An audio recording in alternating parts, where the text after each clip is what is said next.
मानसिक उपचार की व्यवहारिक तकनीकें। जब कोई इंजीनियर पुल या अंतरिक्ष यान बनाता है तो वह किसी जानी पहचानी तकनीक तथा आजमाई हुई योग्यताओं व तरीकों से समस्या को हल करता है।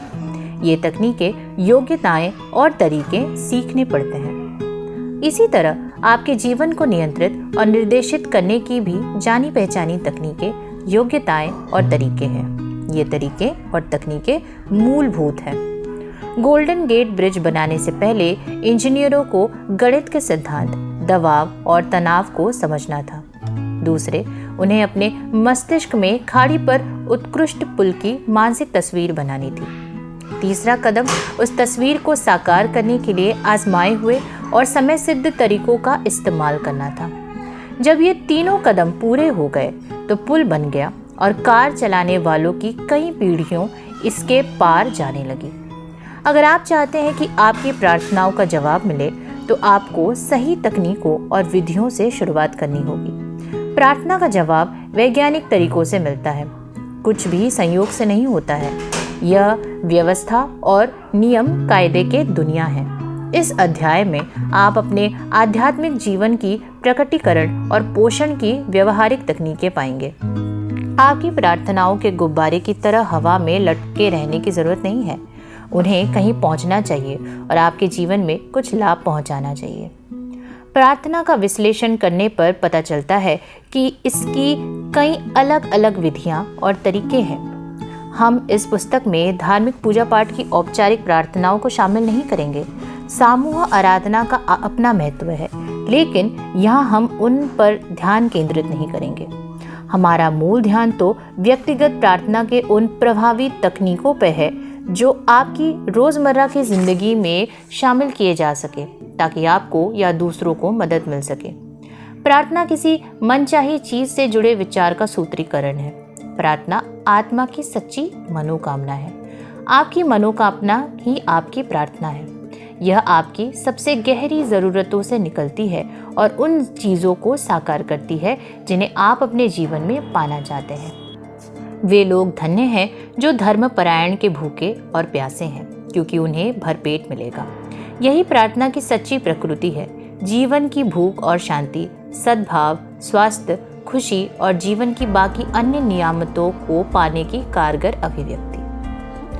चेतन से अवचेतन तक विचार पहुंचाने की तकनीक। जैसा हम देख चुके हैं, प्रभावी प्रार्थना का रहस्य अवचेतन मन को इच्छित परिणाम से सराबोर करना है।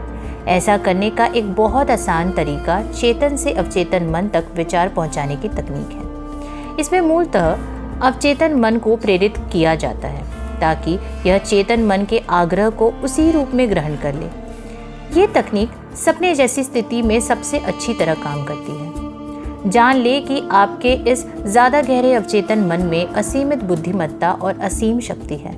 बस शांति से अपनी मनोकामना के बारे में सोचें। इसके साकार होने की तस्वीर इसी पल से देखना शुरू कर दें। उस छोटी लड़की की तरह बने जिसे बहुत बुरी खांसी थी और गला खराब था।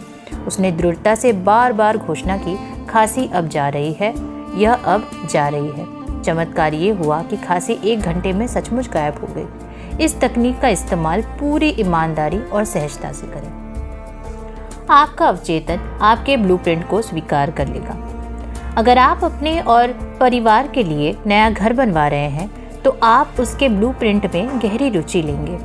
आप यह सुनिश्चित करना चाहेंगे कि भवन निर्माता आपके ब्लूप्रिंट का अक्षरशः पालन करे। आप उसके द्वारा लगाई जाने वाली निर्माण सामग्री पर भी नजर रखेंगे।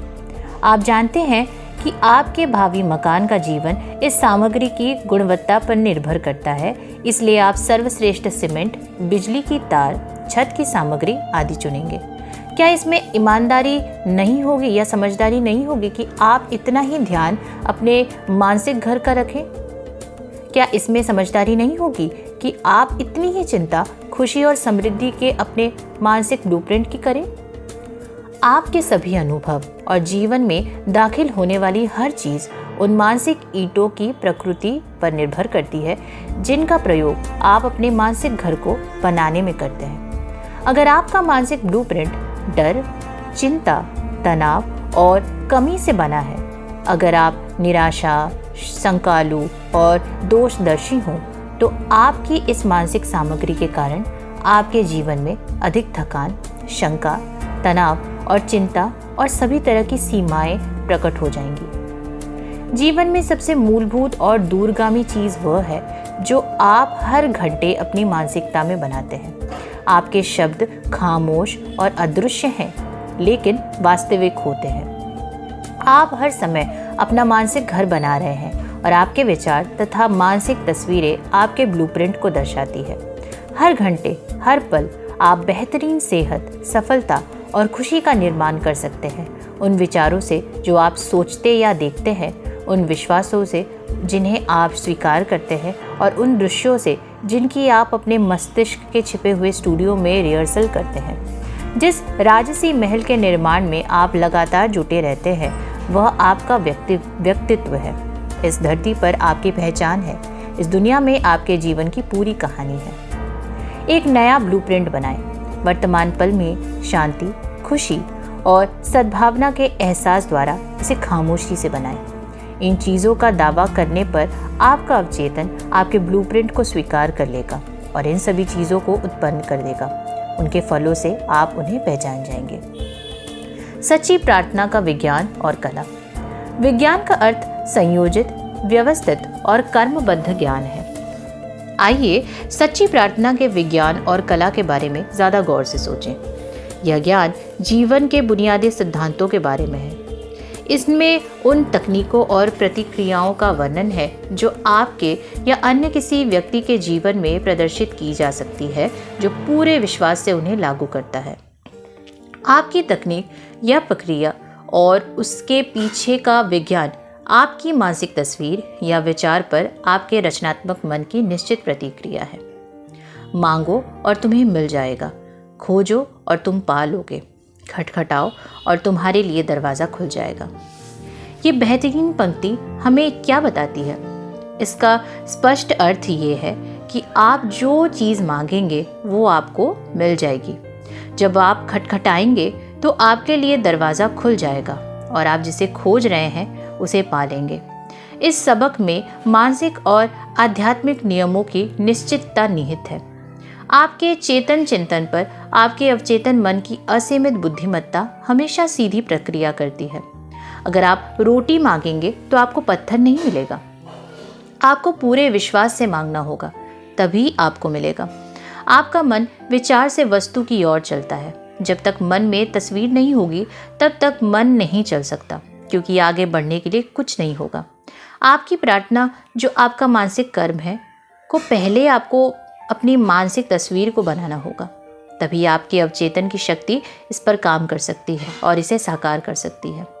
आपको अपने मस्तिष्क में स्वीकृति के बिंदु पर पहुंचना होगा, अविवादित और पूर्ण स्वीकृति की तरफ। इसके अलावा अपनी मनोकामना की पूर्ति को पहले से देखने की खुशी तथा खुशी की भावना होनी चाहिए। सच्ची प्रार्थना की कला और विज्ञान का दमदार आधार आपका यह ज्ञान तथा पूर्ण विश्वास है कि आपके चेतन मन की गतिविधि पर आपका अवचेतन मन निश्चित प्रतिक्रिया करेगा, जिसमें असीमित ज्ञान और असीमित शक्ति है। इस तरीके से आपको अपनी प्रार्थनाओं का जवाब जरूर मिलेगा। तस्वीर की तकनीक। किसी विचार के सूत्रीकरण का सबसे सरल और स्पष्ट तरीका है इसकी तस्वीर देखना। अपने मन की आंखों से इसे इतनी ही स्पष्टता से देखना जैसा ये साकार हो। आप आंख से सिर्फ वही देख सकते हैं जो बाहरी जगत में पहले से ही मौजूद हो। इसी तरह आप मन की आंख से जो तस्वीर देख सकते हैं वह पहले ही आपके मन के अदृश्य क्षेत्रों में मौजूद होती है। जो भी तस्वीर आपके मन में है वह चाही गई अदृश्य चीज़ों का प्रमाण है। आप अपनी कल्पना में जो गढ़ते हैं वह आपके शरीर के किसी अंग जितना ही वास्तविक होता है। विचार वास्तविक होते हैं और वे एक दिन आपकी यथार्थवादी दुनिया में अवश्य प्रकट होंगे। शर्त सिर्फ इतनी है कि आपको अपनी मानसिक तस्वीर के प्रति निष्ठावान रहना होगा।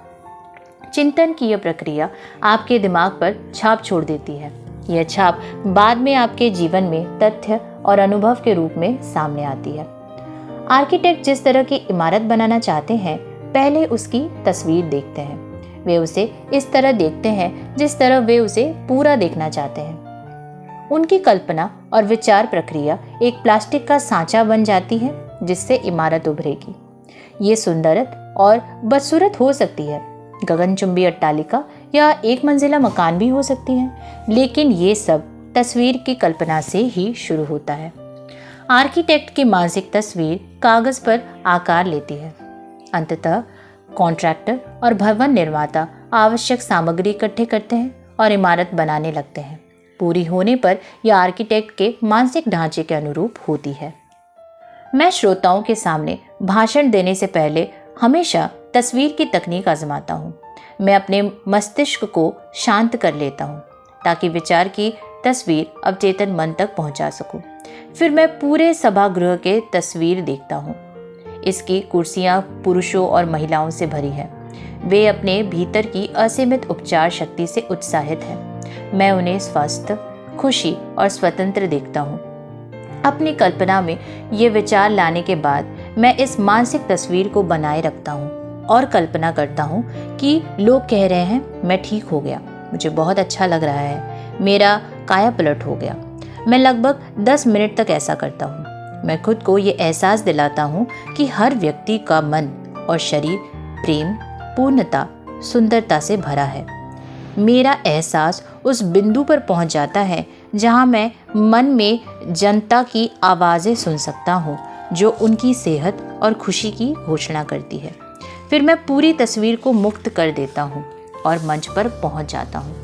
इस तकनीक का प्रयोग करने के बाद मैं जब भी बोलता हूँ तो हर बार कुछ लोग बात तक रुककर मुझे बताते हैं उन्हें उनकी प्रार्थनाओं का जवाब मिल गया।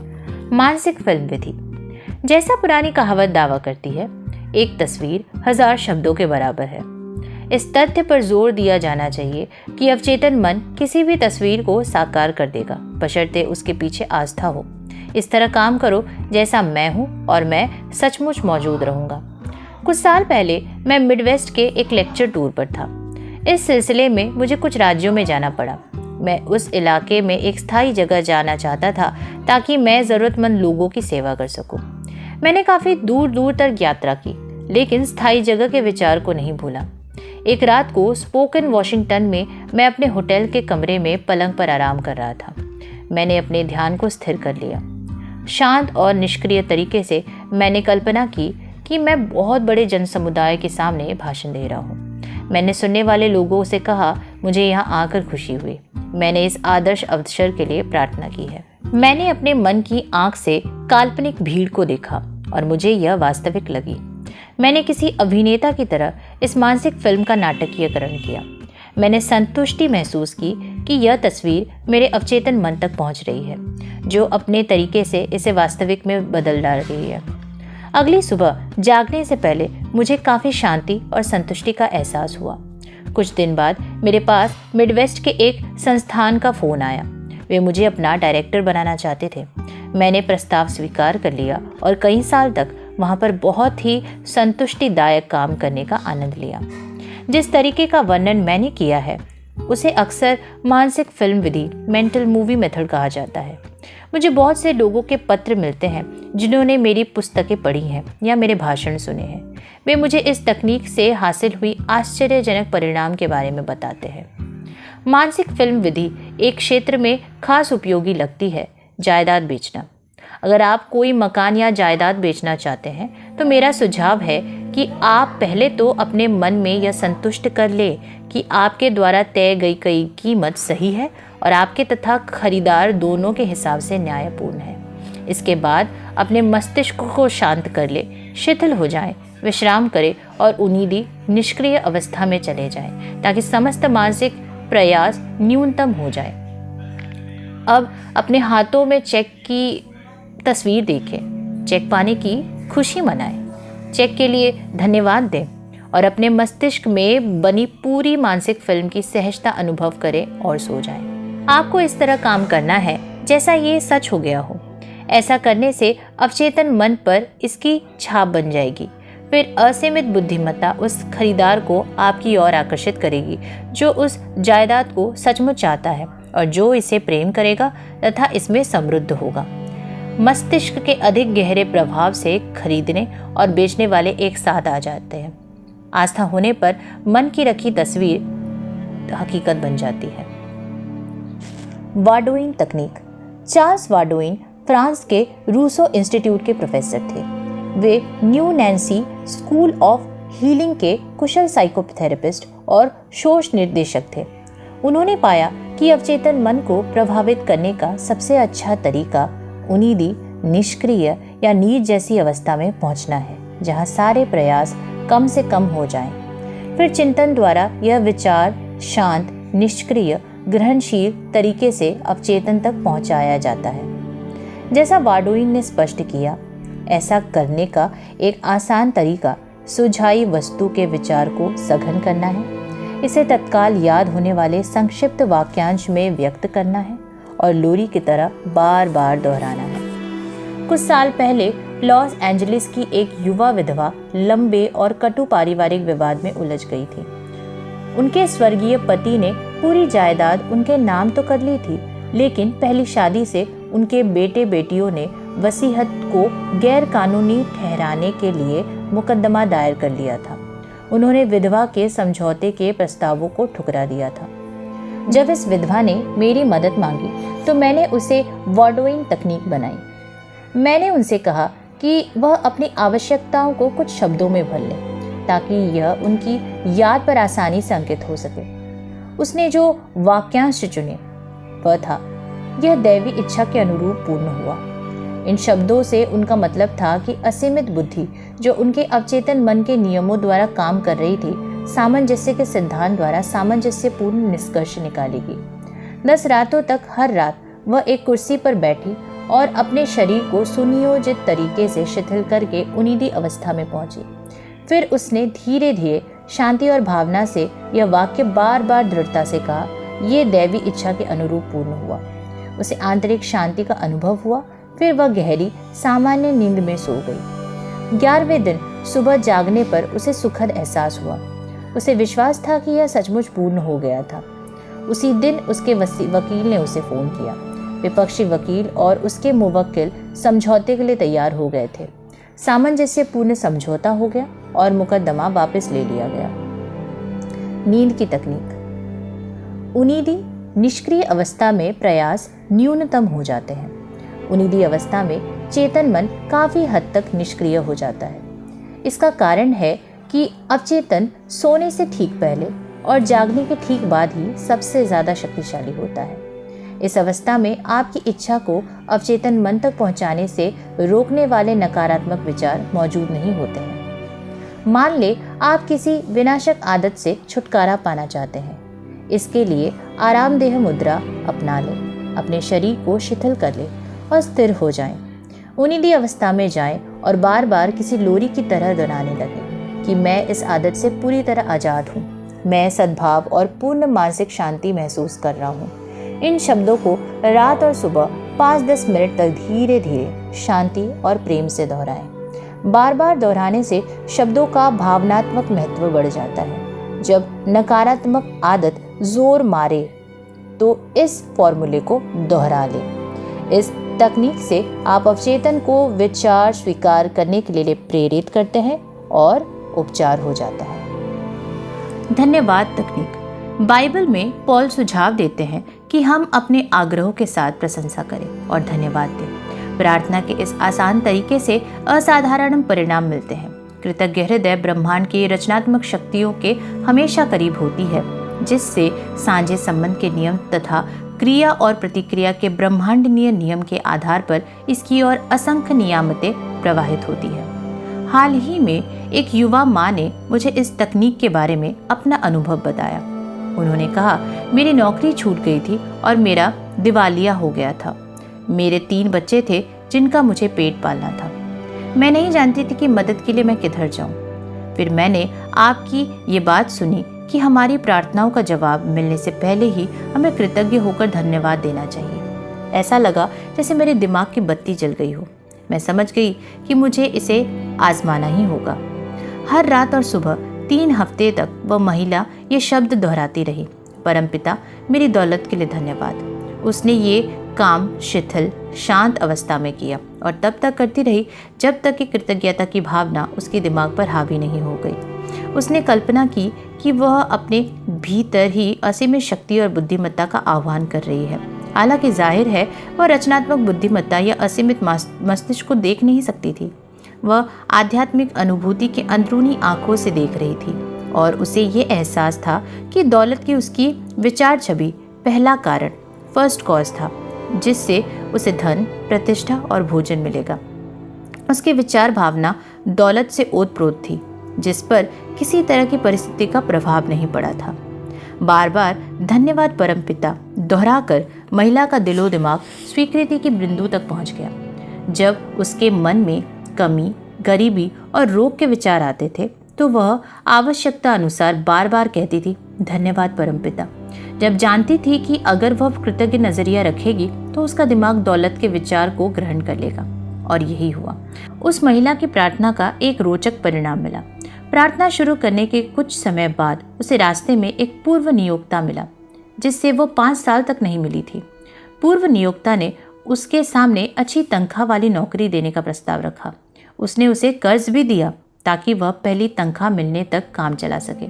उस महिला ने मुझसे कहा, मैं धन्यवाद परमपिता की अद्भुत शक्ति को कभी नहीं भूल पाऊंगी। इसने मेरे लिए चमत्कार किया है। सकारात्मक घोषणा का तरीका। सकारात्मक घोषणा का प्रभाव काफी हद तक इसके शब्द में निहित सत्य और अर्थ की आपकी समझ से तय होती है। प्रार्थना में निरर्थक दोहराव ना रखें। सकारात्मक घोषणा की शक्ति निश्चित और स्पष्ट सकारात्मक बातों के बुद्धिमत्तापूर्ण अमल में है। मान ले स्कूल का कोई बच्चा 3 और 3 को जोड़कर ब्लैक बोर्ड पर 7 लिख देता है। टीचर गणित की निश्चितता से घोषणा करती है कि 3 और 3 6 होते हैं। इसके बाद बच्चा अंकों को बदल देता है। टीचर की घोषणा से 3 और 3 6 नहीं हुए। ये तो पहले से ही गणित की सच्चाई थी। इसी सच्चाई के कारण बच्चे ने ब्लैक बोर्ड के अंक बदल दिए। बीमार होना असामान्य है, स्वास्थ्य होना सामान्य है। स्वास्थ्य आपके अस्तित्व की सच्चाई है। जब आप स्वास्थ्य, सामंजस्य और खुद के लिए या किसी दूसरे के लिए शांति की सकारात्मक घोषणा करते हैं तथा जब आपको ये एहसास होता है कि आपके अस्तित्व के शाश्वत सिद्धांत है, तो आप अवचेतन मन के नकारात्मक ढांचे को अपनी अवस्था और घोषणा के अनुरूप दोबारा व्यवस्थित कर लेते हैं।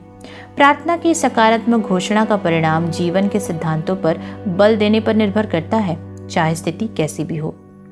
एक पल के लिए विचार करें, गणित का एक सिद्धांत होता है लेकिन गलती का कोई सिद्धांत नहीं होता। सच्चाई का एक सिद्धांत होता है लेकिन बेईमानी का नहीं होता। बुद्धि का एक सिद्धांत होता है लेकिन अज्ञान का नहीं होता। सद्भाव का एक सिद्धांत होता है लेकिन मनमुटाव का नहीं होता। स्वास्थ्य का एक सिद्धांत होता है लेकिन बीमारी का नहीं होता। और समृद्धि का एक सिद्धांत होता है लेकिन गरीबी का नहीं होता। जब इंग्लैंड के एक अस्पताल में गॉल स्टोन हटाने का मेरी बहन का ऑपरेशन चल रहा था तो मैंने सकारात्मक घोषणा के तरीके का प्रयोग किया। अस्पताल की जांचों और एक्सरे में उसके रोग की पुष्टि हो चुकी थी। उसने मुझसे अपनी सेहत के लिए प्रार्थना करने को कहा।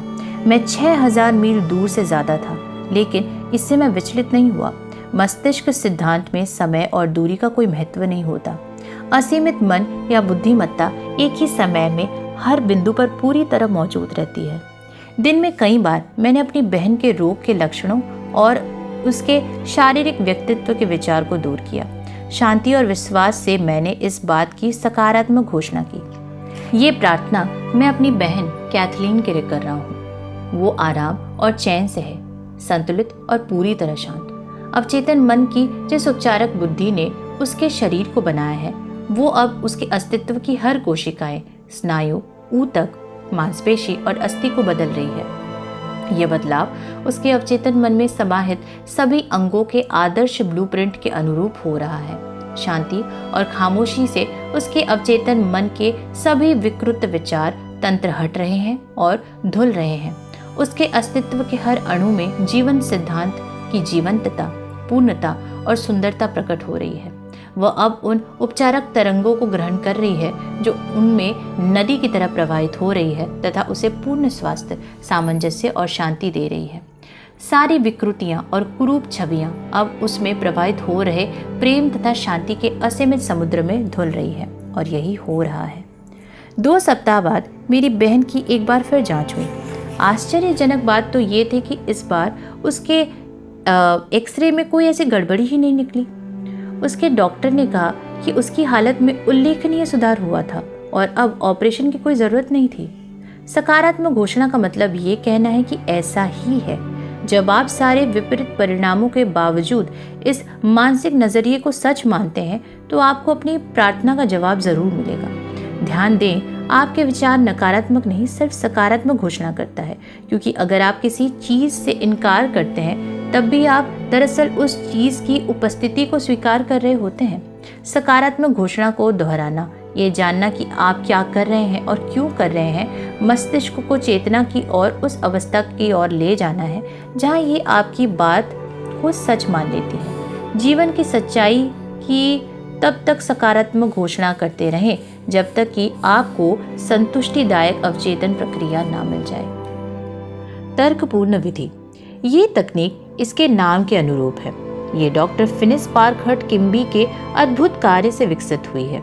डॉक्टर किम्बी मानसिक और आध्यात्मिक उपचार के क्षेत्र में अग्रणी थे और एक सदी से भी पहले बेलफास्ट, मैन में इलाज करते थे।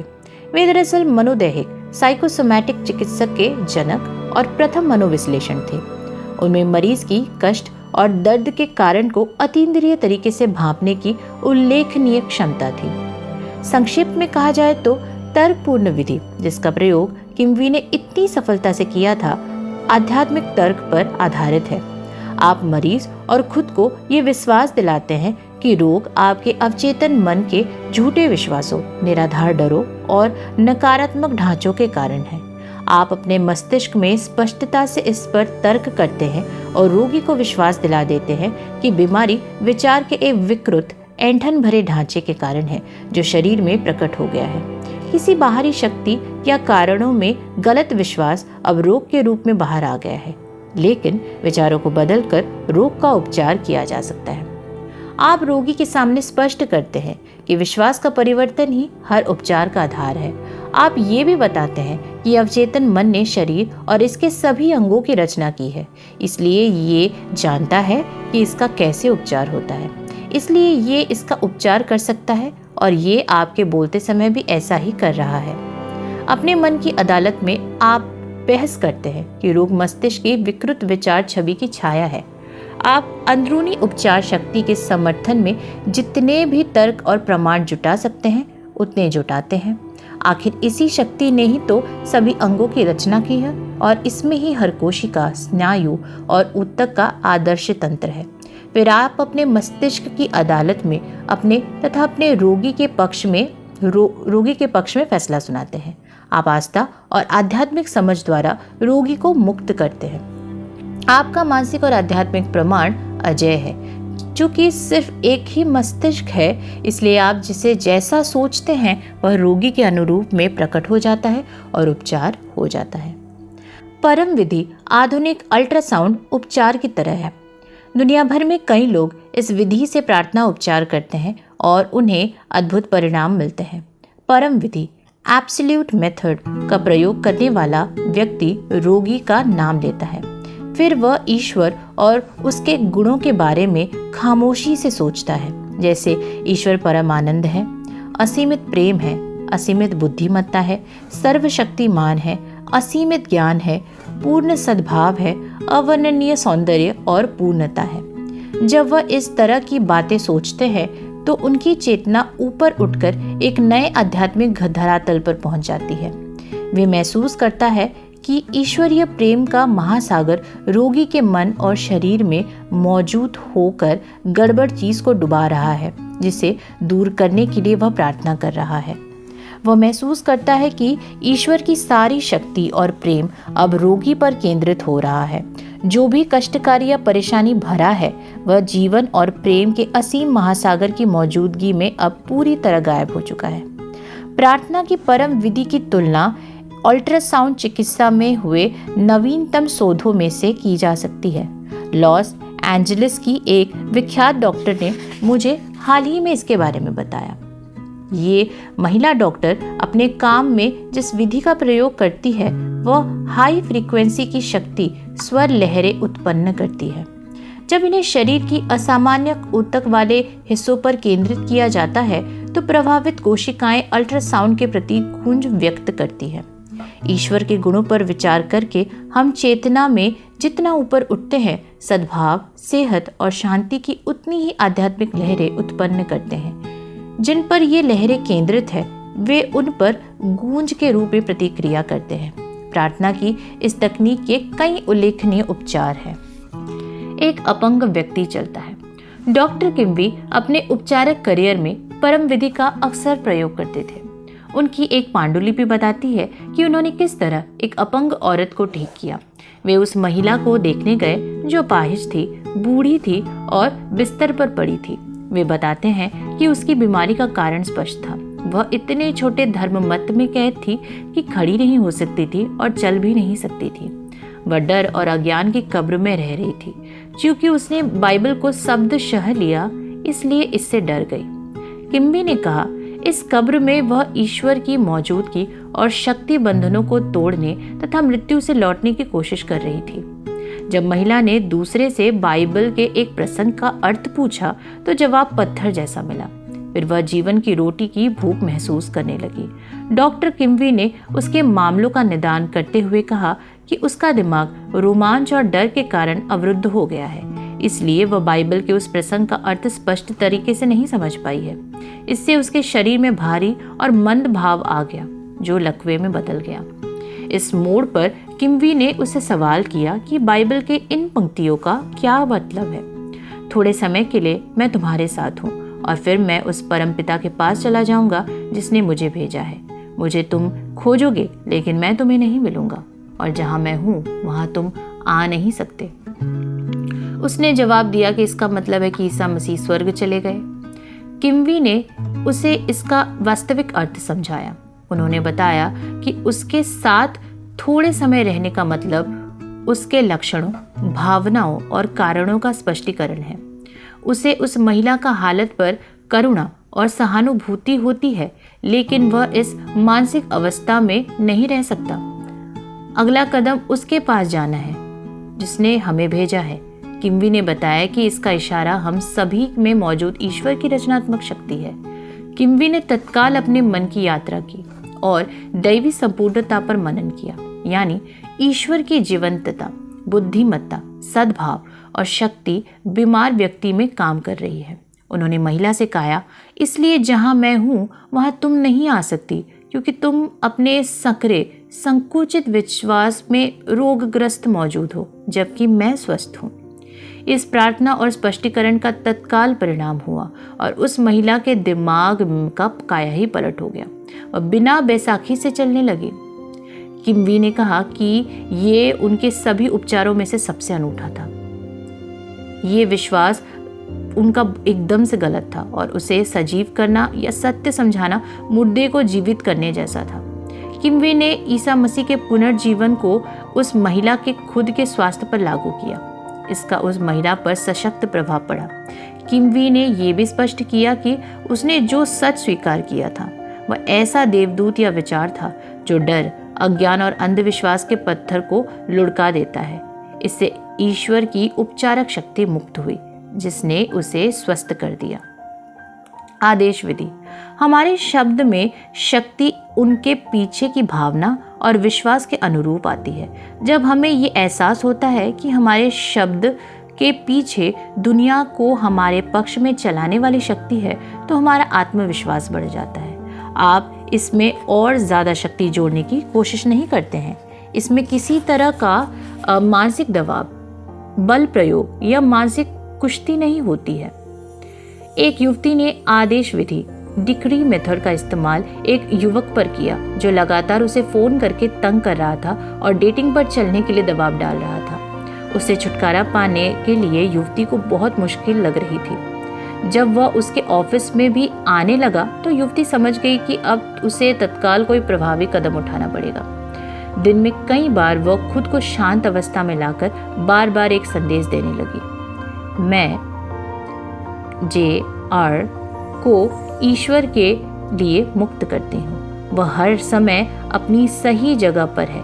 मैं स्वतंत्र हूँ और वो स्वतंत्र है। मैं अब आदेश देती हूँ कि मेरे शब्द असीमित मस्तिष्क में पहुंचकर इसे वास्तविक बना दे। ऐसा ही हो। उसने बताया कि युवक उसकी जिंदगी से तत्काल गायब हो गया। वो उस युवती को दोबारा नहीं देखा। वह कहती है, ऐसा लगा जैसे उसे जमीन निगल गई हो। तुम किसी चीज का आदेश दोगे तो ये तुम्हारे सामने रख दी जाएगी और तुम्हारे रास्ते की रोशनी जल जाएगी।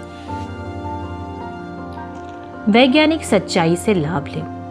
नंबर 1, मानसिक इंजीनियर बने और अधिक व्यापक तथा महान जीवन बनाने के लिए आजमाई हुई और समय सिद्ध तकनीकों का प्रयोग करें। नंबर 2, आपकी मनोकामना आपकी प्रार्थना है। इसी समय अपनी मनोकामना पूरी होने की तस्वीर बनाएं और इसकी वास्तविकता महसूस करें। आपकी मनोकामना सचमुच पूरी हो जाएगी। नंबर 3, चीज़ों को आसान तरीके से हासिल करने की इच्छा करें, मानसिक विज्ञान की अचूक मदद से। नंबर 4, आप अपने मन के स्टूडियो में सोचे गए विचारों से अच्छी सेहत, सफलता और खुशी की तस्वीरें बना सकते हैं। नंबर 5, वैज्ञानिक रूप से प्रयोग कर रहे जब तक कि आप खुद के सामने ये साबित ना कर दें कि आपकी चेतन सोच पर आपके अवचेतन मन की असीमित बुद्धिमत्ता की हमेशा सीधी प्रतिक्रिया होती है। नंबर 6, अपनी मनोकामना की निश्चित उपलब्धि के पूर्वानुमान में खुशी और आराम अनुभव करें। आप अपने मस्तिष्क में जो तस्वीर रखें वो उन चीज़ों की होनी चाहिए जिनकी उम्मीद तो हो लेकिन प्रमाण ना हो। नंबर 7, एक मानसिक तस्वीर 1000 शब्दों के बराबर होता है। आप आस्था से अपने मन में जिस तस्वीर को रखेंगे आपका अवचेतन उसे हकीकत में बदल देगा। नंबर 8, प्रार्थना में किसी तरह की जबरन कोशिश या मानसिक दबाव का प्रयोग ना करें। उन्नीदी निष्क्रिय अवस्था में पहुंच जाएं और इस एहसास के साथ सोने जाएं कि आपकी प्रार्थना का जवाब आपको अवश्य मिल रहा है। नंबर 9, याद रखें, कृतज्ञ हृदय हमेशा ब्रह्मांड की समृद्धि के करीब होता है। नंबर 10, सकारात्मक घोषणा करने का मतलब ये कहना है कि ऐसा ही है और विपरीत परिणामों के बावजूद जब आप इस मानसिक नजरिए को सच मानते हैं तो आपको प्रार्थना का जवाब मिलेगा। नंबर 11, ईश्वर के प्रेम और महिमा के बारे में सोचकर सद्भाव, सेहत और शांति के लहरें उत्पन्न करें। नंबर 12, आप जो आदेश देते हैं और जिसे सच महसूस करते हैं वह सच तो हो ही जाएगा। सद्भाव, सेहत, शांति और समृद्धि के आदेश दें। आप सुन रहे थे डॉक्टर जोसेफ मर्फी की best seller book the power of your subconscious mind का हिंदी अनुवाद। उम्मीद है कि आपको ये बहुत पसंद आया होगा। अगर आपको ये वीडियो इम्पॉर्टेंट लगा है तो इसे लाइक करें और अपनी राय कमेंट बॉक्स में ज़रूर पोस्ट करें। इसे अपने करीबी लोगों में ज़रूर शेयर करें जिन्हें आप सफल बनाना चाहते हैं। मैं जल्दी मिलूंगी आपसे the power of your subconscious mind के अगले चैप्टर के साथ।